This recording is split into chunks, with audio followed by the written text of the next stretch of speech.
पेश है हिंदी जबान में अपडेट। भारत किस प्रकार शाइनिंग इंडिया का दावा कर सकता है जब इसके लाखों लोगों को भीषण निर्धनता का सामना है। बढ़ती हुई बेरोजगारी, निरक्षरता, निर्धनता, स्वास्थ्य तथा हाइजीन की सुविधाओं की कमी तथा सर्वत्र गंदगी व कूड़ा भारत के शाइनिंग इंडिया के दावों के विरुद्ध है। भारत में गरीबी निरंतर फैल रही है तथा भारत विश्व के 1/3 निर्धनों का घर बन चुका है।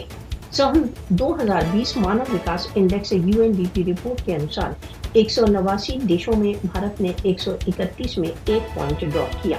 भारत संसार का पहले नंबर का देश है जहां नित्य विसर्जन की सुविधा की अनुपलब्धि है तथा 340 मिलियन व्यक्तियों के लिए शौचागार नहीं है। सन 2020 में सार्वभौमिक निर्धनता वृद्धि में भारत का योगदान 60% है।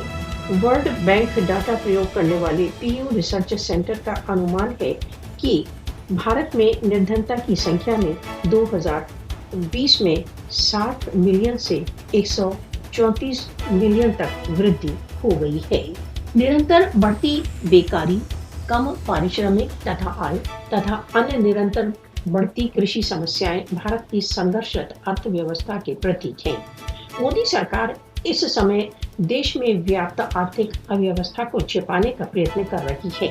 मुस्लिम तथा अन्य धार्मिक अल्पसंख्यक समुदाय मोदी के तथाकथित शाइनिंग इंडिया में सांस लेने के लिए संघर्ष कर रहे हैं।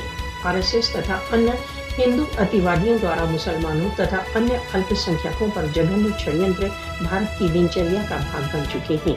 मोदी के नेतृत्व का शासन आर्थिक मुद्दों के समाधान के स्थान पर सांप्रदायिक उत्तेजना उत्पन्न कर इस ओर ध्यान को हटाने का प्रयत्न कर रहा है।